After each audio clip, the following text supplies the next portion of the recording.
Esse meu interesse e ligação com as árvores assim mais próxima, eu tinha uma ligação já muito antiga, assim, desde o colégio eu tinha já alguma coisa que me movia nessa direção. Fui estudar engenharia florestal, enfim, tem uma ligação, não sei se de berço ou é genético, ou do meu DNA, ou da minha personalidade, enfim. Mas há 15 anos eu comecei a fazer o programa Um Pé de Quê para o canal Futura, onde a ideia é um programa de meia hora sobre uma espécie da flora brasileira. Depois nós fomos incorporando também outras espécies exóticas. E aí nessa uma hora a gente quer falar como é que essa árvore foi importante para a história do Brasil, qual a importância dela na culinária, a importância dela na música, a importância dela cultural, né, com outras lendas e né, tem árvores que trazem mistérios muito grandes dentro dela, como o umbu lá no Rio Grande do Sul. E aí a gente foi desenvolvendo uma ideia que é o ponto de vista das árvores, né? Como é que a árvore nos enxerga? E acho que isso é uma coisa importante da gente pensar, porque a gente lida com as árvores como se fosse um mobiliário urbano, né?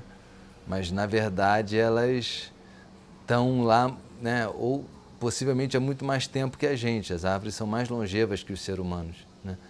E aí quando você pensa nessa longevidade, tem uma coisa muito interessante, que é, por exemplo, para um jequitibá, que está ali, se você passar em Muriqui, na BR-101, aqui um pouquinho antes de Mangaratiba, da cidade, né?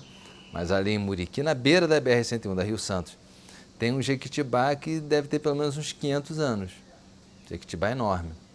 Então, se você pensar que esse jequitibá que tem 500 anos, ele viu tudo acontecer. Índio se comer, o português chegou, matou o índio, aí depois chegaram os escravos, né, no porto de Mangaratiba, passou por ali, levaram os escravos, chibataram os escravos, né, bateram nos escravos, aí depois um monte de coisa aconteceu, aí agora teve recentemente a especulação imobiliária, abriu a Rio Santos, enfim. É uma forma também de você relativizar os tempos assim, precisos de olhar numa escala de tempo maior. Então, o ponto de vista das árvores, ela traz um olhar sobre a nossa história de um jeito que dá para você olhar e não se ater só a esse determinado momento, mas você olhar e entender como é que as coisas foram acontecendo e por que elas aconteceram.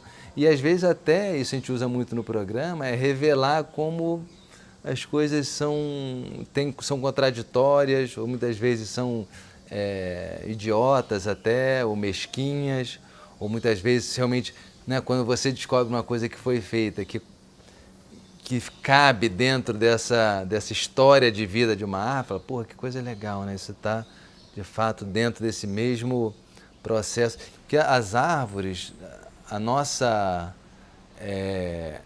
relação superficial com as árvores e o meu trabalho, o trabalho de Um Pé de Quê, é justamente para aproximar as pessoas das árvores, acho que essa é a nossa missão.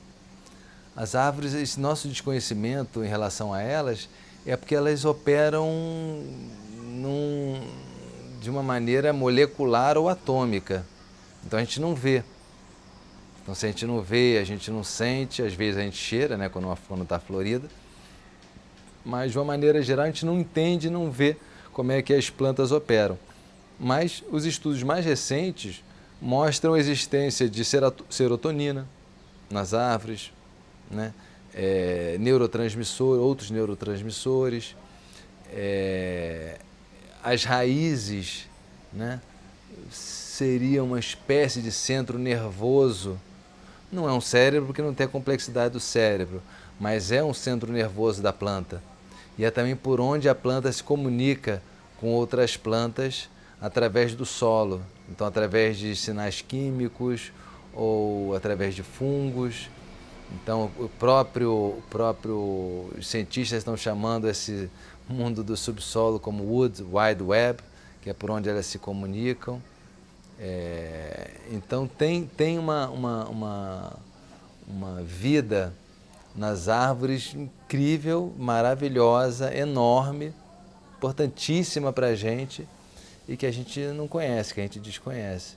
Então, acho que o nosso trabalho num pé de quê é não só falar dessas maravilhas, mas de todas as outras maravilhas e que as árvores, né, os serviços ambientais, a comida, as frutas, os ativos, os perfumes, né, os remédios, as ligações com as religiões, né, que seria da Igreja Católica sem o incenso, ou do candomblé sem as folhas, né? Então, acho que as árvores, elas dão para a gente muita coisa importante para a nossa vida.